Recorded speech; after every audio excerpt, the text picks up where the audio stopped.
Laura Della Fionta dengan NBI 115200370. Saya seorang mahasiswa ilmu komunikasi di kampus Universitas 17 Agustus 1945 Surabaya.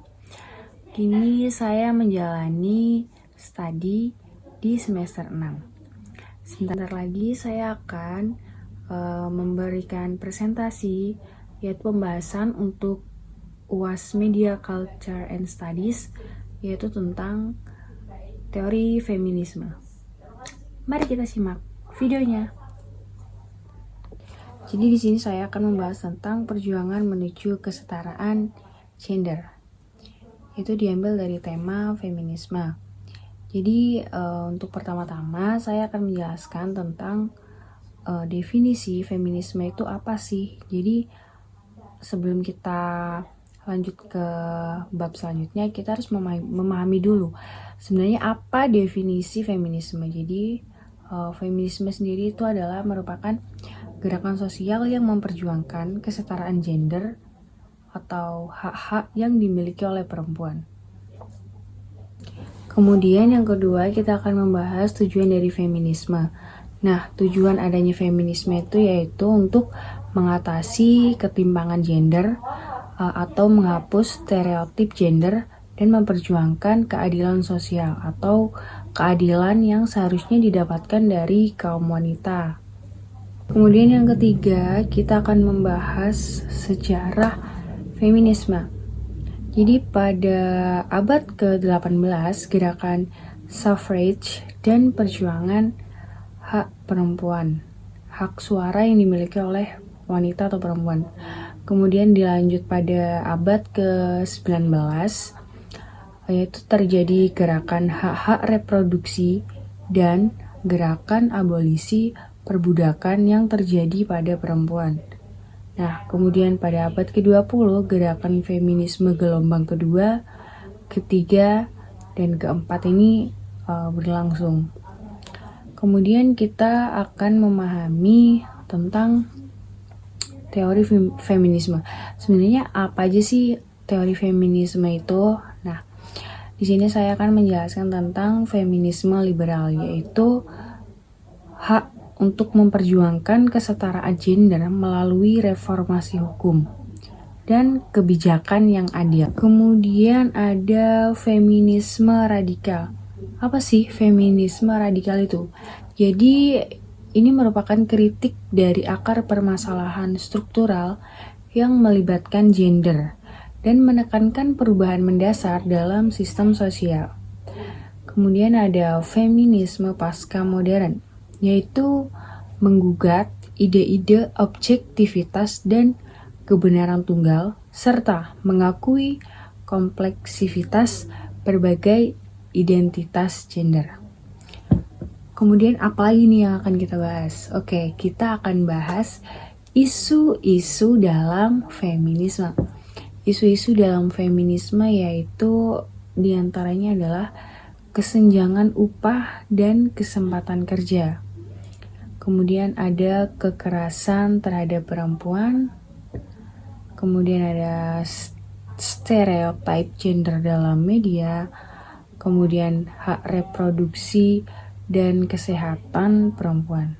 Nah, di sini saya akan menjelaskan tentang contoh-contoh di atas. Kenapa diskriminasi upah atau kesenjangan upah ini menjadi isu dalam feminisme? Jadi perempuan di banyak negara itu rata-rata memiliki upah per jam jauh di bawah rekan kerja laki-laki mereka. Perbedaan upah ini bervariasi sebanyak 10 sampai dengan 40% dibandingkan rata-rata dari seluruh penduduk yang bekerja dibagi berdasarkan gender. Jadi secara formal perbedaan ini dicatat, tapi apakah ini adil? Enggak dong. Tidak selalu adil. Nah, pada prakteknya perempuan tampaknya lebih sulit mendapatkan upah yang lebih banyak.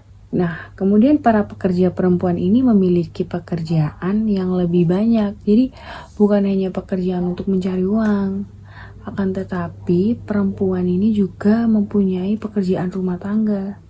Jadi dia bisa aja kerja 2 sekaligus. Belum lagi kasus di mana perempuan terkadang dilecehkan secara seksual oleh laki-laki. Dengan konsekuensi karir, misalnya nih, banyak pekerja perempuan yang meninggalkan pekerjaannya karena stres dengan hal ini. Jadi selain kasus pelecehan seksual, masih banyak lagi alasan bagi para perempuan berpindah kerja atau memilih karir yang berbeda. Baik laki-laki maupun perempuan menganggap pilihan karir mereka ini berbeda. Tapi ini merupakan hal yang sangat normal sekali. Nah, namun konsekuensi jangka panjang dari pilihan karir perempuan yang berganti-ganti adalah pendapatan mereka akan selalu di bawah pekerja laki-laki. Nah, gitu. Jadi penjelasannya singkat, mungkin mudah untuk dipahami. Tapi, apakah adil ketika perempuan mendapatkan upah yang lebih daripada gender laki-laki? Menurut kalian gimana? Enggak kan? Jadi, dalam beberapa profesi di beberapa negara dapat ditemukan di mana perempuan berpenghasilan lebih dari rekan kerja laki-laki mereka. Nah, para perempuan ini harus memiliki pendidikan yang sama, bahkan lebih baik daripada laki-laki, atau bekerja secara waktu penuh atau bisa dibilang dengan full time, dan mampu menegosiasikan gaji mereka dengan baik. Perempuan modern seperti ini biasanya adalah perempuan yang relatif muda dan mereka sadar akan perbedaan gender yang terjadi di pasar tenaga kerja. Untuk itu mereka mempersiapkan diri dengan menambah kualitas kerja mereka. Tapi perempuan modern seperti ini bisa dibilang jarang, bahkan gak ada. Satu negara pun di mana perempuan dari semua kelompok umur secara sistematis mengalahkan dan melebihi laki-laki dalam pendapatan yang mereka peroleh.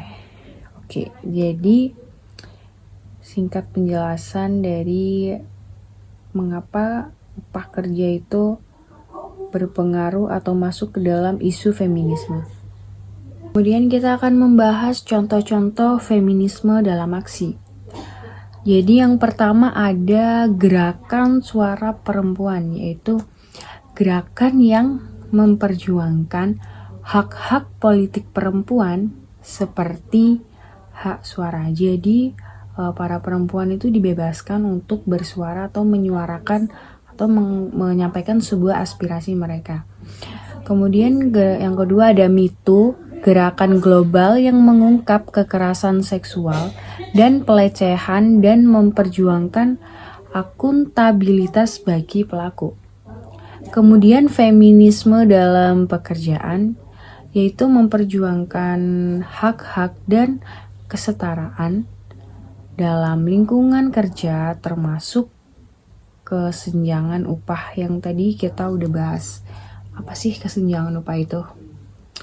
Kemudian kita akan membahas tentang siapa saja tokoh-tokoh yang ada di balik feminisme terkemuka. Nah, jadi satu, aku akan memberikan contoh tokoh Simone de Beauvoir, penulis The Second Sex. Nah, ia berpendapat bahwa perempuan ini dianggap inferior karena mereka dianggap lain dalam hubungan dengan laki-laki.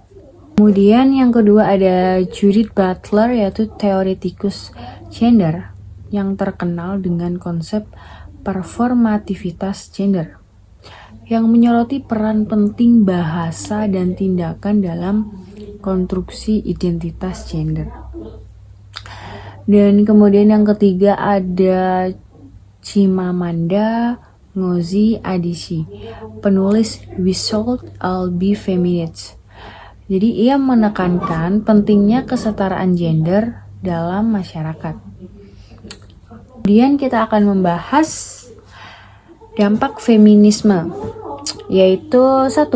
Perubahan dalam hukum dan kebijakan yang memperkuat perlindungan hak-hak perempuan. Kedua, ada perubahan budaya dan kesadaran mengenai kesetaraan gender. Kemudian yang ketiga, ada pengakuan terhadap peran dan kontribusi perempuan dalam berbagai bidang. Tantangan apa saja sih yang dihadapi oleh gerakan feminisme ini? Jadi ada resistensi terhadap perubahan dari kelompok-kelompok yang mempertahankan struktur dan kekuasaan yang ada. Kemudian yang kedua adalah ada stereotip negatif terhadap feminisme.